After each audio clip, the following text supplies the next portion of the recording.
Welcome to Mind Flexing with Alia Parker, your fortnightly thought expedition to everywhere and anywhere. Strap on your boots or put your feet up. Take a deep breath and let's get flexing.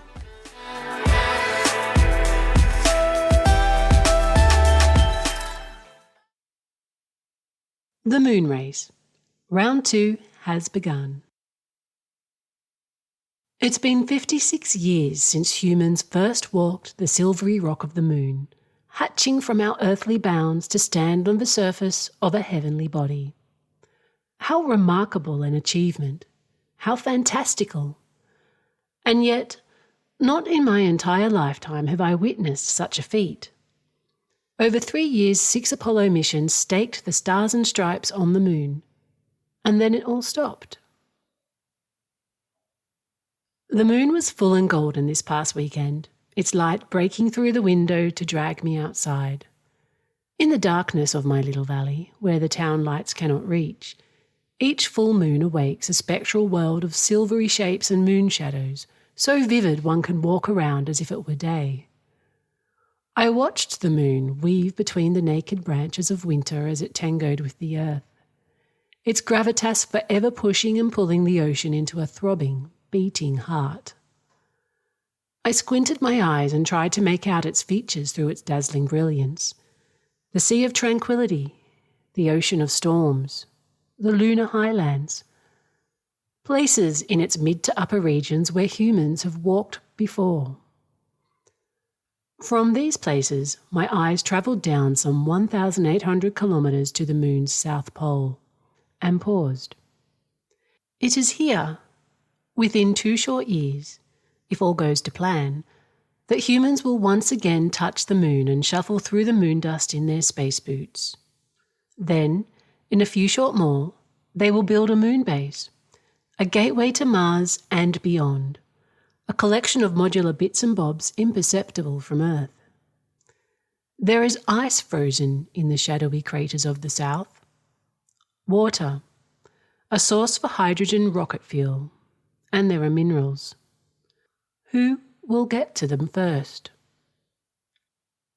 Tucked deep within the edifices of our modern existence has been this sense of inevitability, that humans would go back to not just walk, but to colonise our lunar satellite, to build a space base for the benefit of all peoples.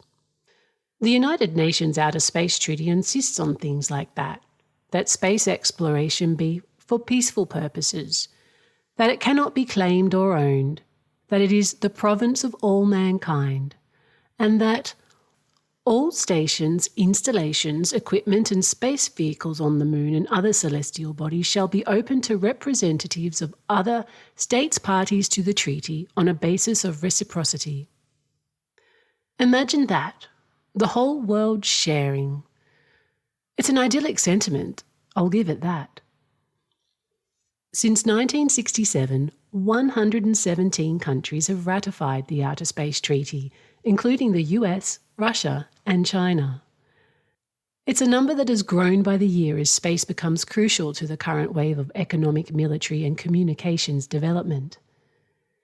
This treaty is an important and very outdated document that means everything and nothing. Everything because the ideas presented in it are just, and nothing because not only is it full of loopholes, but enforcing it is near impossible. A UN attempt in 1979 to introduce the idea that a separate governing body be responsible for activities on the moon and that all moon resources be shared equally failed miserably. The Moon Agreement still exists, but means very little given none of the major players ratified it. Its cracks are widening.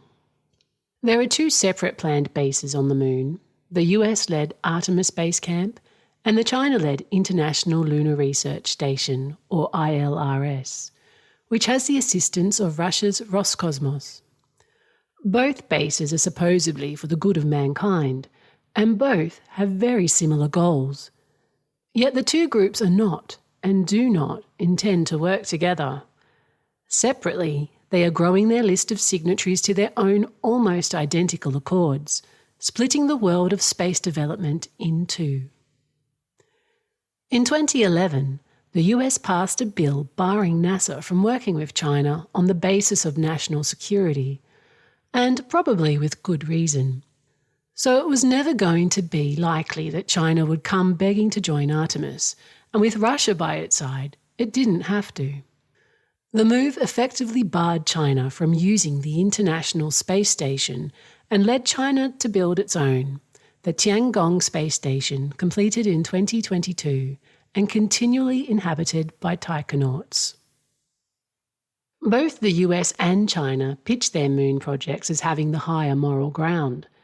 China accuses the US of commercialising space for its own economic benefit, and the US is suspicious of China's military intentions. NASA believes there is a real possibility that if China were to reach the limited area of water supply first, that the US would be prevented from accessing it. China shares similar concerns, and those concerns carry weight under the Trump regime. Meanwhile, both projects are going tit for tat. Earlier this year, Russia and China spoke separately about their intentions to place a nuclear reactor on the moon sometime after 2033 to power their research station. Then this month, the US confirmed it was increasing the size of its nuclear power capacity on the moon from 40 kilowatts to 100 kilowatts, with a plan to install it by 2030. As it stands, the US appears to be on track to reach the South Pole first, with the Artemis 3 crewed mission scheduled to land there in mid-2027, although it's already 2 years behind schedule and could face further delays due to unresolved challenges with SpaceX's Starship. The International Lunar Research Station is less transparent with its progress, but has said the preparation for surface facilities to support crewed landings would begin in 2031.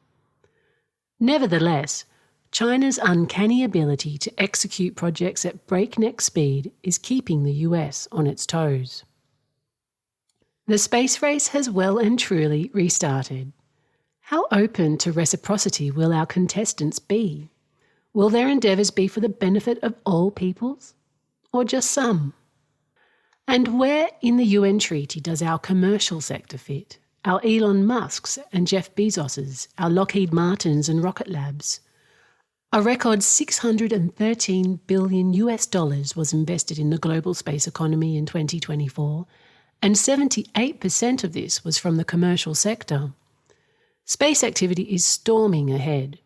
In the first 6 months of this year, a space launch took place every 28 hours, a record 149 liftoffs, of which more than half were made by SpaceX alone. There are about 10,000 active satellites now orbiting the Earth, more if you count the space junk. Soon, those satellites will be joined by the missile interceptors and laser beams of Trump's Golden Dome defence shield. Weapons in space. Now that's most definitely pushing the boundaries of the Outer Space Treaty, although the commercial manufacturer Lockheed Martin assures us it is a revolutionary concept to further the goals of peace through strength. Silly me. I guess it's okay then. It was a waning gibbous moon last night as the Earth's shadow crept across the lunar surface. In a few days, the South Pole will be submerged in darkness until it begins to reveal itself once more. A new moon. And soon, a new flag will be planted there, and new colour footage of astronauts, or cosmonauts or taikonauts, bouncing in moon dust, will beam down around the world. I try to think beyond all the political jockeying in the US and China's new Cold War for world domination and focus on the possibilities that will emerge from all this. It has been 53 years since humans last walked on the moon, and soon those of my generation will witness this for ourselves. But we're very likely to witness something more. The goals of Artemis are very clear. In the next 15 to 20 years, we will likely see humans take their very first steps on Mars. We will reach the red planet. Mars, some 225 million kilometres away, that tiny flickering red light in the sky. So far from home. How fragile our little blue planet must look from way over there.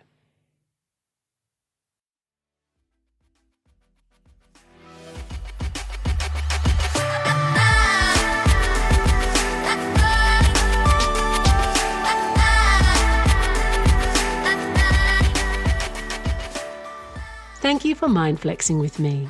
My name's Alia Parker. If you enjoyed this soundbite, please join the conversation on my page at mindflexing.com.au, which you can also find on Substack. For more of my work, click follow now on your favourite podcast app. I'll be back in a fortnight. Until then, keep flexing.